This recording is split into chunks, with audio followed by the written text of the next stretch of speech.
Hello everyone, welcome back to the YouTube handle of UD Academy. I am Dr. Dipankar. I am a founder of UD Academy, and today's topic is we will see the different modes of transmission of diseases. Okay, so let's start. First of all, what does it mean by disease transmission modes? What does it mean? Basically, what happens is from any reservoir or host, and the agent or the causative organism basically from exits from the portal of exit and via some mode of transmission it reaches the portal of entry into the host, that is a susceptible host basically. तो ये जो पूरी चैन है ना, हम इसको आज समझेंगे कि different modes of transmission of diseases क्या क्या होते हैं। तो चलिए स्टार्ट करते हैं। सो जो फर्स्ट स्लाइड है उसमें हमें क्या पता चलता है, कोई भी कम्युनिकेबल डिजीज है उसमें चेन ऑफ इवेंट्स होते हैं जिससे वो सोर्स या फिर एक होस्ट से सेकंड ससेप्टेबल होस्ट तक रीच करता है, एंड जो बीच में जो चैन है उसे हम कहते हैं modes of transmission of diseases.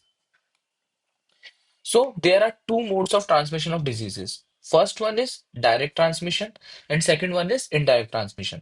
Direct transmission आप ऐसे समझ सकते हैं, it's an highway between one source और होस्ट टू अनदर।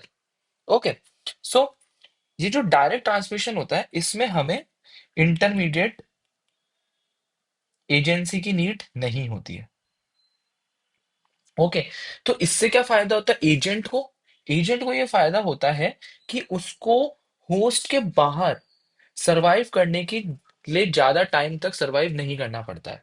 मतलब it reduces the period for which the organism will have to survive outside the human host and ensures a larger dose of infection.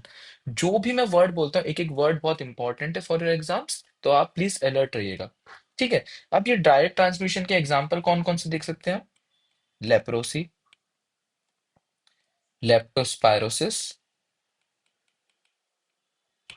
Skin and I infections, STDs जिसमें हम HIV भी consider करते हैं। तो ये direct transmission के कुछ examples हैं। हम इसके अलावा और भी एग्जांपल्स देखेंगे, ये मैंने आपको एक नटशेल में बताया है। ठीक है, इनडायरेक्ट ट्रांसमिशन क्या है? इनडायरेक्ट ट्रांसमिशन में बेसिकली एक इंटरमीडियरी स्टॉप ओवर होता है। ओके, ये कुछ भी हो सकता है, एक व्हीकल हो सकता है, वेक्टर हो सकता है, फिर कोई एयरबॉर्न पार्टिकल, डस्ट वस्ट कुछ हो सकता है। That is indirect transmission. तो हम दोनों तरह के ट्रांसमिशन को डिटेल में समझेंगे।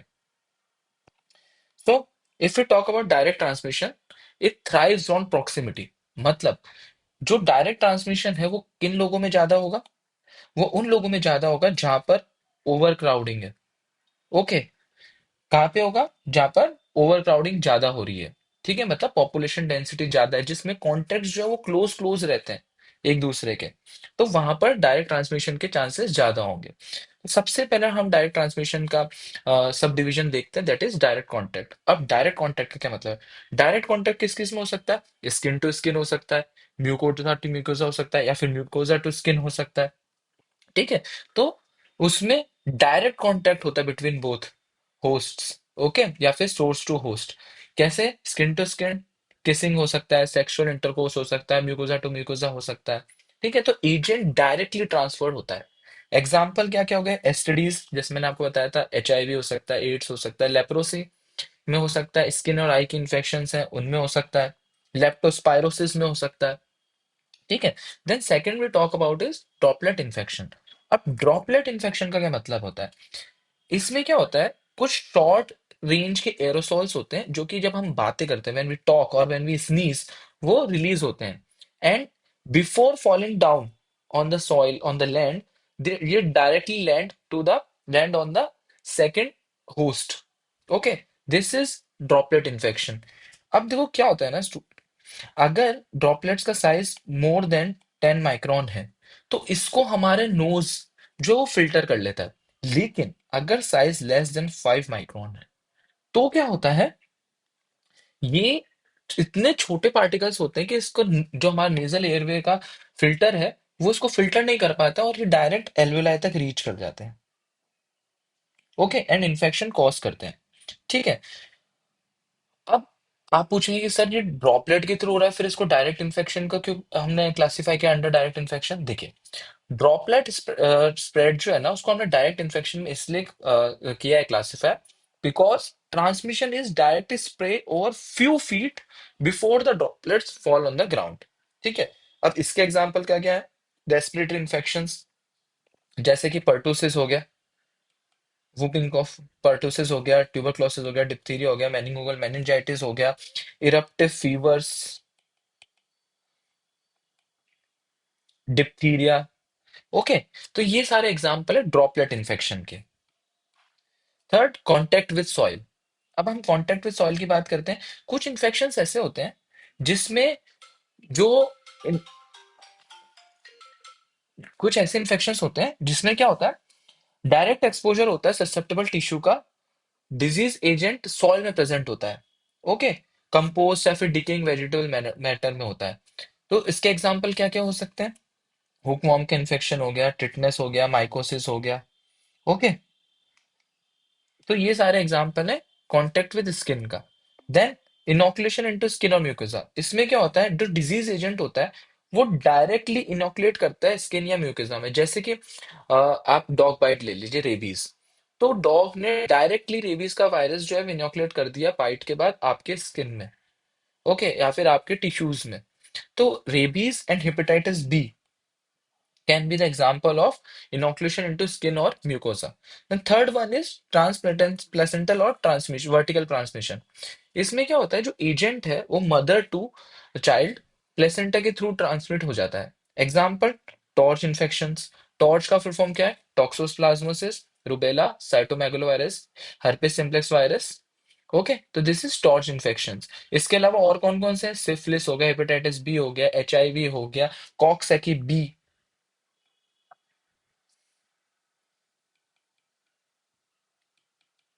कॉक्सैकी बी वायरस हो गया। ये सारी चीजें जो है ये ट्रांसप्लेसेंटल भी ट्रांसमिट होती हैं, दैट इज ट्रांसप्लेसेंटल और वर्टिकल ट्रांसमिशन। बट क्या इनके अलावा भी कुछ एग्जांपल्स हैं? तो वो भी आप देख लीजिए। क्या नॉन लिविंग एजेंट्स भी कॉज कर ये ट्रांसप्लेसेंटल ट्रांसमिट हो सकते हैं? 5 सेकंड लेते हैं, आप सोच लीजिए। 1, 2, 3, 4, 5। डेफिनेटली होते हैं नॉन लिविंग एजेंट्स, जैसे कि थैलिडोमाइड, डाइइथाइल स्टिलबेस्ट्रोल। ये ट्रांसप्लेसेंटली वर्टिकल ट्रांसमिशन में नॉन लिविंग एजेंट्स भी ट्रांसमिट हो सकते हैं, डिजीज कॉज कर सकते हैं। ठीक है। इससे क्या होता है, कुछ मेलफॉर्मेशंस हो जाते हैं एम्ब्रियो में, और उसका डेवलपमेंट जो है वो काफी डिस्टर्ब हो जाता है। So this was about ट्रांसप्लेसेंटल। तो ये हमने डायरेक्ट में देख ली। कौन कौन से देखे हमने डायरेक्ट ट्रांसमिशन में? सबसे पहले डायरेक्ट कॉन्टेक्ट, सेकंड हमने ड्रॉपलेट देखा, थर्ड हमने कॉन्टेक्ट विद सॉइल, फोर्थ हमने इनोकुलेशन इनटू स्किन और म्यूकोजा, फिफ्थ हमने ट्रांसप्लेसेंटल। ये कुछ हमने सब टाइप्स देखे डायरेक्ट ट्रांसमिशन के। नाउ नेक्स्ट हम बात करते हैं इनडायरेक्ट पाथवेज का, जिसमें जो पैथोजन होता है वो आइदर इंटरमीडिएट व्हीकल या फिर वेक्टर को यूज में लेता है। तो सबसे पहले बात करते हैं व्हीकल बॉन्ड। उससे पहले मैं चाहता हूं आप इनडायरेक्ट ट्रांसमिशन के 5 इंपॉर्टेंट एफ याद रखें। 5 एफ। वो 5 एफ क्या है? Flies, fingers, fomites, foods and fluids. इससे आपको इसके एग्जाम्पल्स हमेशा याद रहेंगे। 5 important F for indirect transmission. ठीक है। बट अब ये जब भी इनडायरेक्ट ट्रांसमिशन होगा, देखिए इंपॉर्टेंट चीज क्या है, जो एजेंट है उसको आउटसाइड इन्वायरमेंट में सरवाइव लंबे टाइम तक करना पड़ेगा। ठीक है। मतलब the agent must be capable of surviving outside the human host in the external environment and retain its basic properties of pathogenesis and virulence till it finds a new host. Okay, so it basically indirect transmission depends on the characteristics of agent, inanimate object, and influence of environmental factors such as temperature, humidity. Okay, so indirect transmission के लिए ये important है बहुत। अब सबसे पहले हम बात करते हैं व्हीकल बॉन्ड। व्हीकल बॉन्ड का मतलब क्या है? ट्रांसमिशन होता है इन्फेक्शियस एजेंट का through water, food, blood, serum, plasma या फिर कोई और बायोलॉजिकल प्रोडक्ट्स जैसे कि टिश्यूज हो गए, ऑर्गन्स हो गए। ठीक है, दिस इज व्हीकल बॉन्ड। वाटर, इसमें जो वाटर एंड फूड जो होते हैं that are the most capable, okay, most frequent vehicle transmission है। अब जो ये इन्फेक्शियस एजेंट होता है इस व्हीकल में, ये मल्टीप्लाई भी कर सकता है और डेवलप भी हो सकता है। फॉर एग्जाम्पल, अगर हम बात करते हैं स्टाफिलोकोकस ऑरियस की, तो ये जब फूड में होता है तब ये मल्टीप्लाई करता है। ठीक है। सेकंड एग्जाम्पल हो सकता है या फिर ऐसे भी एग्जाम्पल हो सकते हैं जो कि मल्टीप्लाई नहीं करते। एग्जाम्पल, हेपेटाइटिस ए वाटर में जब है, वहां पर वो मल्टीप्लाई नहीं करता, वो बस ट्रांसमिट होता है पैसिवली। ठीक है, तो ये दोनों एग्जाम्पल भी आपको याद रखने व्हीकल बॉन्ड के लिए। और व्हीकल बॉन्ड के लिए और क्या क्या एग्जाम्पल्स हो सकते हैं? Acute gastroenteritis, typhoid, cholera, hepatitis A, food poisoning, intestinal parasites,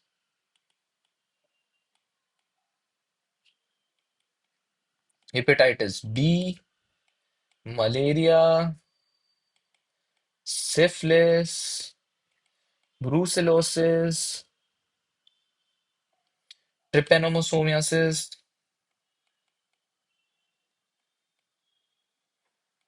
like Chagas disease, infectious mononucleosis,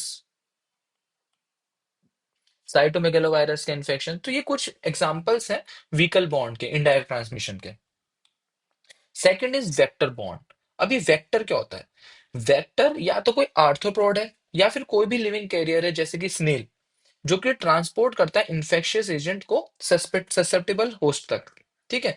अब वेक्टर बॉन्ड जो है इसका मैं एक स्लाइड और ऐड कर देता हूं ताकि हम थोड़ा सा और डिटेल में कर सके। ओके।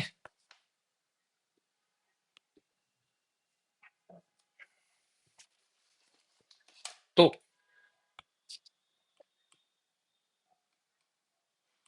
अगर हम बात करते हैं किसकी, वेक्टर बॉन्ड की, तो वेक्टर बॉन्ड को हम क्लासिफाई कर सकते हैं और तरीके से, जैसे कि बाय वेक्टर हम करें तो इनवर्टिब्रेट। इनवर्टिब्रेट कौन से वेक्टर्स हो सकते हैं? जैसे कि फ्लाइज हो गया, मॉस्किटोज हो गया, फ्लीज हो गया, कॉकरोचेस हो गया, sucking lice, bugs, ticks, mites and cyclops. These are the examples of invertebrates.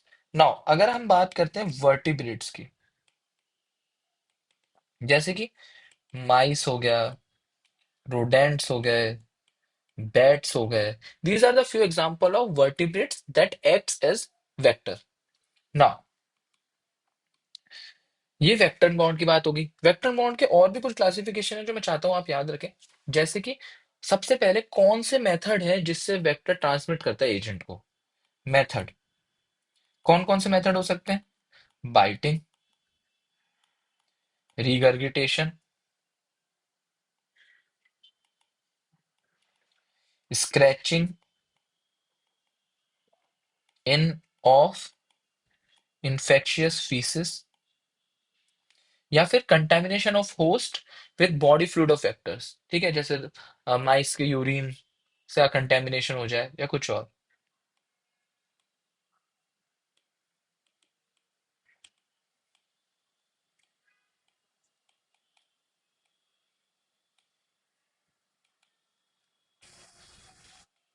ठीक है, चलिए अब हम थोड़ा सा ट्रांसमिशन चेन को समझते हैं। ट्रांसमिशन चेन का क्या मतलब है? हम्म, मेरे पास एक्चुअली मैंने एम्प्टी स्लाइड ज्यादा नहीं रखी है, इसलिए मेरे को थोड़े से लिखने में दिक्कत आ रही है, बट एनीवेज हम इसमें मैनेज करेंगे। अब थ्री प्रिंसिपल पैटर्न्स होते हैं। सबसे पहला जिसमें मैन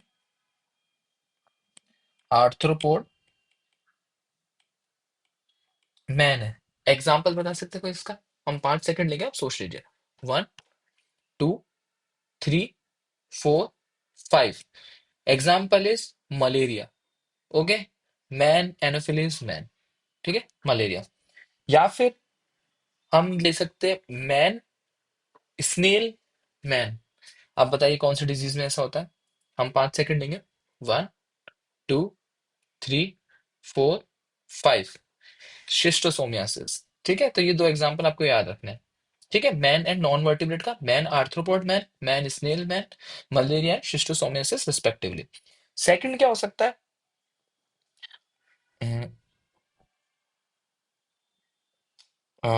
सेकंड सेकंड क्या हो सकता है? Man, another vertebrate host and non vertebrate host. जैसे कि कोई मैमल, आर्थ्रोपोड और मैन। एग्जाम्पल बताइए इसका। कोई mammal, arthropod and man. Can you tell me the example of this? Will take 5 seconds. 1, 2, 3, 4, 5। Plague. Okay, Yersinia pestis, plague. और क्या हो सकता है? Let's say bird, bird, arthropod and man. Can you tell me? Bird, arthropod, man. इसका example बता सकते हैं? You will take again 5 seconds. 1, 2, 3, 4, 5। Encephalitis. Okay, encephalitis and there can be many more. तो आपको अगर और कोई एग्जांपल्स याद हैं तो डेफिनेटली आप मेंशन कर सकते हैं कमेंट बॉक्स में। ठीक है, अब एक सिचुएशन हम ऐसे लेते हैं जिसमें we have man, cyclops, fish and man. Can you tell me now example? It's quite easy actually. हाँ, again we will take 5 seconds. 1, 2, 3, 4, 5। Fish tapeworm. चलिए एक और करते हैं, एक लास्ट लास्ट, पक्का से last last. Man, snail, fish, man. ये थोड़ा सा डिफिकल्ट है बट आई होप आपको ये आता हो। We will again take 5 seconds. 1, 2, 3, 4, 5। Yes, Clonorchis sinensis. Okay, क्या एग्जांपल, इसका एग्जांपल क्या है? Clonorchis sinensis. ठीक है, सो ये कुछ हैं ऐसे पैटर्न जो मैं चाहता हूं कि आप ध्यान रखें। ठीक है, जिसमें एक वेक्टर के बारे में हमने बात करी और हम मैकेनिकल ट्रांसमिशन के बारे में भी बात करेंगे, जिसमें हम डिफरेंट डिफरेंट टाइप्स देखेंगे, जैसे प्रोपोगेटिव, साइक्लो प्रोपोगेटिव, साइक्लो डेवलपमेंटल। बट वो आगे आएगा। ठीक है, अब हम बात करते हैं एयरबॉर्न की। ये एयरबॉर्न का क्या लफड़ा है? देखिए, जो एरोसॉल्स हैं वो सस्पेंडेड रहते हैं एयर में बहुत लंबे टाइम तक, और वो इतने साइज के होते हैं, एयर में रहते हैं, कि वो बहुत लंबे डिस्टेंस तक ट्रेवल कर पाते हैं एंड डिजीज कॉज कर पाते हैं। तो उस वाले इन्फेक्शन को हम क्या कहते हैं? Airborne infection. ठीक है, इसमें इंपॉर्टेंट है ड्रॉपलेट न्यूक्लिया। देखिए, ड्रॉपलेट ट्रांसमिशन हमने कब पढ़ा था? डायरेक्ट कांटेक्ट में। ठीक है, जिसमें जो साइज था वो अप्रोक्सीमेटली 10 माइक्रोन का था। तो उससे क्या होता है, वो ट्रैवल करते हैं over short distance before falling down to on the ground and direct transmission करते हैं। लेकिन यहां पर क्या बात हो रही है? ड्रॉपलेट न्यूक्लियाई की। ड्रॉपलेट न्यूक्लियाई का क्या मतलब है? देखो, ड्रॉपलेट न्यूक्लियाई का मतलब है dried residue of droplets. Basically, these are the dried residues of droplet, and इनका साइज बहुत इंपॉर्टेंट है, that is less than 5 microns. इनका जो साइज है that is less than 5 microns. ये आपको ध्यान रखना है, क्योंकि ये एयर में इस साइज की वजह से बहुत लंबे टाइम तक सस्पेंडेड रहते हैं। ठीक है, और ग्रेट डिस्टेंस को ट्रेवल कर पाते हैं। ठीक है, अब ये ड्रॉपलेट न्यूक्लियाई बनते कैसे हैं? ये बनते हैं by evaporation of droplets coughed और स्नीज्ड इनटू एयर। मतलब जो ड्रॉपलेट्स हम खांसते हैं या स्नीज करते हैं उससे एयर में आती है, उनका जब इवेपोरेशन हो जाता है तो वो ड्रॉपलेट न्यूक्लियाई रह जाते हैं। ठीक है, इसके एग्जाम्पल बहुत इंपॉर्टेंट है, याद करना। मैं यहीं लिख देता हूँ, ज्यादा जगह बची नहीं है। ठीक है, तो मीजल्स, ट्यूबरक्लोसिस तो मेंशन ही है, चलिए मीजल्स एंड ट्यूबरक्लोसिस सामने आपको मेंशन है। इसके अलावा इन्फ्लुएंजा ले सकते हैं आप। चिकन पॉक्स, क्यू फीवर, ये कुछ एग्जांपल्स हैं जो कि मैं चाहता हूँ ड्रॉपलेट न्यूक्लियाई के याद रखें हमेशा। इंपॉर्टेंट है एग्जांपल्स, आपके एग्जाम में सबसे ज्यादा पूछे जाते हैं। ठीक है। एयरबॉर्न ट्रांसमिशन का ड्रॉपलेट न्यूक्लियर से होता है, दूसरा इन्फेक्शियस डस्ट पार्टिकल से होता है। देखिए क्या होता है, आप लेट से आपने कोई माइक्रो ऑर्गेनिज्म को रिलीज किया इन्वायरमेंट में, अब वो माइक्रो ऑर्गेनिज्म सेटल करता है, होता है वेरियस चीजों पे, जैसे लेट से towels, linens, bedsheet, sofa set. ठीक है, और वो पार्ट बन जाता है डस्ट का। अब जब आप लेट से आप झाड़ू लगा रहे हैं, ठीक है, आप क्लीनिंग कर रहे हैं, तो ये डस्ट पार्टिकल्स अगेन एयर में सस्पेंड होते हैं। ठीक है, एंड नाउ उनके पास इन्फेक्शियस एजेंट्स भी हैं उनके साथ, and now they cause infection. तो एयरबोर्न ट्रांसमिशन में हम लोग को ड्रॉपलेट न्यूक्लिया भी पता होना चाहिए एंड डस्ट पार्टिकल्स से भी पता होना चाहिए। अभी डस्ट पार्टिकल्स के एग्जांपल कौन कौन से होंगे, जैसे स्ट्रेप्टोकोकल इन्फेक्शन हो गया, स्टाफाइलोकोकल इन्फेक्शन हो गया, न्यूमोनिया हो गया, ट्यूबरक्लोसिस हो गया, क्यू फीवर हो गया, कोकोडियोमाइकोसिस हो गया, सिटेकोसिस हो गया। तो ये सारे एग्जांपल है डस्ट पार्टिकल्स के। Now fomite bond. अब ये फोमाइट क्या होता है, देखो, फोमाइट कोई भी इनएनिमेट आर्टिकल हो सकता है जिसको मैंने टच कर दिया। जैसे मैं एक इन्फेक्टेड इंडिविजुअल हूँ और मैंने, ये मेरा लेट से अभी मेरे पास ये एप्पल पेंसिल है, इसको टच कर लिया, अब ये फोमाइट बन सकता है। अब इसको जो भी टच करेगा उसको इन्फेक्शियस हो सकता है। ठीक है, मेरे डिस्चार्जेस इस पे आ सकते हैं। ठीक है, या फिर बेसिकली फोमाइट एक ऐसी चीज है जो कि इन्फेक्शियस एजेंट को हार्बर कर सकता है और ट्रांसफर कर सकता है टू अ हेल्दी इंडिविजुअल। ठीक है, बुक हो सकती है आपकी, आईपैड हो सकता है आपका, लैपटॉप हो सकता है, ये सब कुछ हो सकते हैं फोमाइट। ठीक है, एग्जाम्पल क्या होंगे फोमाइट्स के, फोमाइट से जो इन्फेक्शन कॉज होता है that is diphtheria, typhoid, bacillary dysentery, hospital acquired infections. Eye and skin के इन्फेक्शंस भी हो सकते हैं, हेपेटाइटिस ए भी इसका एग्जाम्पल हो सकता है। ऐसे काफी सारे एग्जाम्पल हो सकते हैं। उसके अलावा लेट से एक और चीज होती है जो बहुत इंपॉर्टेंट है, सबसे ज्यादा एक्चुअली इन्फेक्शन इससे ही फैल रहा है, that is unclean hands and fingers. ये बेसिकली मोस्ट कॉमन मोड जो है, मीडियम जो है पैथोजन एजेंट का ट्रांसफर करने का, फ्रॉम मतलब food to skin, nose, bowel etcetera. ये सब चीजें है ना इसकी वजह से ही, अनक्लीन हैंड्स एंड फिंगर्स की वजह से। क्यों? क्योंकि हम क्या करते हैं, इन्फेक्टेड चीज को उठाते हैं और डायरेक्टली अपने मुंह में लगा देते हैं। हैंड टू माउथ हो गया। ठीक है, मतलब इसमें जब पर्सनल हाइजीन लैक होती है तो इन्फेक्शन होता है। Example again staphylococcal, streptococcal, typhoid हो गया, डिसेंट्री हो गई, हेपेटाइटिस ए हो गया, फिर इंटेस्टिनल पैरासाइट्स हो गया। ये सारे एग्जाम्पल है अनक्लीन हैंड्स एंड फिंगर्स के। ठीक है, अब मैं चाहता था आपको इंपॉर्टेंट ये समझाना, क्या, that is mechanical transmission. Okay, ये बहुत इंपॉर्टेंट है। मैकेनिकल ट्रांसमिशन का मतलब क्या है, मैकेनिकल ट्रांसमिशन का मतलब है कि कोई कंटेमिनेटेड वेक्टर है जो कि सिर्फ कैरियर की तरह काम कर रहा है। ठीक है, जिसमें ना तो डेवलपमेंट होता है वेक्टर का, एजेंट का, और ना मल्टीप्लिकेशन होता है एजेंट का वेक्टर में, ना डेवलपमेंट ना ही मल्टीप्लिकेशन। ठीक है, दैट इज मैकेनिकल ट्रांसमिशन। मतलब वो बस इन्फेक्ट हुआ, फ्लाइंग आर्थ्रोपोडा क्रॉल कर गया सॉइल में, या फिर फीट से, या फिर प्रोबोसिस हुआ और जीआईटी में पहुंच गया, या फिर पैसिवली एक्सक्रीट हो गया। ये सारी इन्फेक्शन है, उसमें ना डेवलपमेंट हो रहा है ना मल्टीप्लिकेशन हो रहा है, that is mechanical transmission. Other one is biological transmission.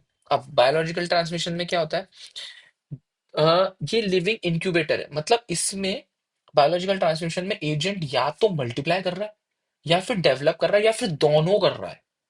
ठीक है, वेक्टर पैथोजन की लाइफ साइकिल का इंपॉर्टेंट पार्ट है। ठीक है, तो अब इसमें बायोलॉजिकल वेक्टर में, बायोलॉजिकल ट्रांसमिशन में हमने अलग अलग क्लासिफाई कर रखा है। सबसे पहले प्रोपोगेटिव। प्रोपोगेटिव का मतलब क्या है, जो पैथोजन है ना वो इसमें मल्टीप्लाई होता है वेक्टर में। Example Yersinia pestis, plague bacilli. ठीक है, दूसरा कोई बता सकता है?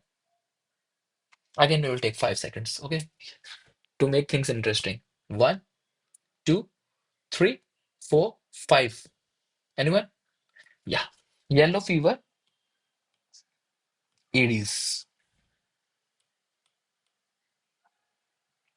Second one is cyclopropagative. Cyclopropagative में क्या होता है, इसमें फॉर्म भी चेंज होता है एजेंट का, एंड नंबर भी, मतलब वो मल्टीप्लाई भी कर रहा है और डेवलप भी हो रहा है। जैसे कि प्लाज्मोडियम मलेरिया पैरासाइट एनोफिलीज में, ठीक है, वो मल्टीप्लाई भी कर रहा है वेक्टर में, और डेवलप भी हो रहा है। इसके अलावा third one is cyclo developmental. इसमें क्या होता है, वो लाइफ साइकिल में होता है, मतलब वो चेंज होता है उसका फॉर्म, लेकिन वो मल्टीप्लाई नहीं करता। एग्जाम्पल फिलेरियल इन वुचेरिया बैंक्रॉफ्टी इन क्यूलेक्स मॉस्किटो। या फिर एक और एग्जाम्पल आप बता दीजिए मेरे को। 5 seconds. 1, 2, 3, 4, 5। Yes, guinea worm in cyclops. Guinea worm in cyclops. So this was all about the transmission modes of disease transmission. I hope आप लोगों को समझ में आया होगा। अगर आपका कुछ भी फीडबैक होता है तो प्लीज आप कमेंट बॉक्स में मेंशन कर सकते हैं। एंड ये एक मैंने लास्ट में समराइज किया है, आप इसका स्क्रीनशॉट ले सकते हैं। एंड आई होप आपको ये सब समझ में आया। अगर आपका कोई भी डाउट होता है तो आप, मैंने अपना इंस्टाग्राम हैंडल भी इसमें मेंशन किया है, आप डायरेक्टली मेरे को मैसेज करके अपना डाउट रिजॉल्व कर सकते हैं। अगर आप चाहते हैं कि मैं किसी स्पेसिफिक टॉपिक पे वीडियो बनाऊं तो आप वो भी मेंशन कर सकते हैं, मैं उस टॉपिक पे वीडियो आपके लिए बना दूंगा। Thank you so much for staying this long with us. Stay tuned with UD academy.